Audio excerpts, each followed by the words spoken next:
Bon, avec notre historien, tout à l'heure, on parlera beaucoup rugby à quelques jours de l'ouverture de la Coupe du Monde au Japon. Flore, on parle foot, beaucoup football ce matin, parce qu'il y a des rendez-vous importants, et notamment pour le PSG. Après, on y reviendra de mercredi, Lyon jeudi, rugby. on adore, nous, le matin. Ouais, d'accord. La Ligue des Champions. Ouais.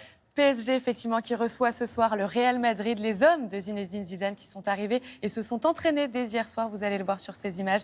19h au Parc des Princes. Un Marseillais expatrié à Madrid. Tout sourire hier. Et pourtant, les deux équipes, Laurent, sont bien amoindries ce soir. Un PSG sans trio de choc, Cavani, Mbappé, Neymar et un Real.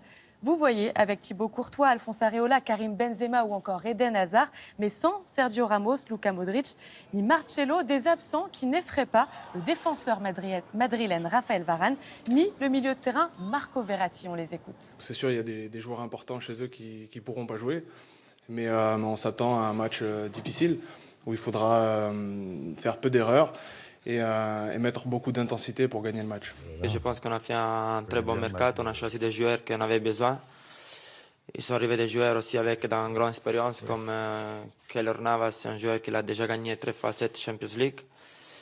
On a un très bon effectif, ça ne veut dire pas qu'on va gagner la Ligue des Champions sans même pas commencer, mais bien sûr on va faire mieux de l'an passé. Le milieu de terrain parisien qui y croit, hein, Marco Verratti. Réaliste, hein, et avec quand même des joueurs qui connaissent bien le Parc des Princes aussi. Je pense au gardien Areola, par exemple. Bon, on croise les doigts pour Paris, et puis on verse une petite larme quand même pour Lille. Et puis Lyon, c'était difficile pour eux. Début très difficile pour les clubs français hier pour leur entrée en lice dans la Ligue des Champions. Justement, les Lillois se sont heurtés à une équipe talentueuse et très expérimentée. L'Ajax d'Amsterdam, demi-finaliste la saison passée. En plus, sur leur pelouse à Amsterdam. Et donc, c'était presque injouable, tout simplement. On refait le match, vous voyez tout de suite. Les nordistes étaient ravis pourtant de retrouver la compétition européenne après 7 ans d'absence. Ils y ont cru dès la 2e minute. Et ce pénalty réclamé par Osimhen. Et à la 18e minute, c'est le compteur qui se débloque, mais côté néerlandais avec l'Argentin Nicolas Tagliafico qui centre sur la tête de Quincy Promes. Le collectif encore qui réussit pour Edson Alvarez et ce tir croisé dans la lucarne. 2-0. Puis l'Argentin Tagliafico, encore lui, qui vient doucher les espoirs du LOSC avec un 3e but sur corner. Quelques heures plus tôt, c'était début de match poussif pour Lyon, pour le coup à domicile face au Zénith Saint-Pétersbourg. Ouverture du score de l'Iranien Sardar Azmoun qui trompe Lopez du pied droit. Réaction des Lyonnais au retour du vestiaire avec ce pénalty transformé par Memphis Depay qui leur permet de revenir au score. Mais les joueurs de Silvino concèdent donc le nul et c'est leur 6e nul d'affilée chez eux au Groupama Stadium. C'est un triste record. Ouais, mais ce n'est que le début, encore et encore. Comme dit la chanson, sinon, le finaliste et tenant du titre s'est fait ramasser à Naples, Liverpool. Ouais, c'est compliqué.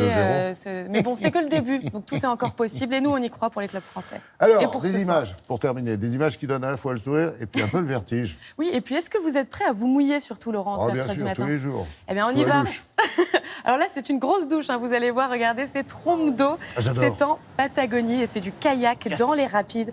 Parmi les plus difficiles du monde avec l'ancien champion du monde Nouria Newman qui nous embarque avec lui à bord. Regardez, ça donne un peu le vertige, ça fait peur et il faut dire que c'est le Rio Pascua.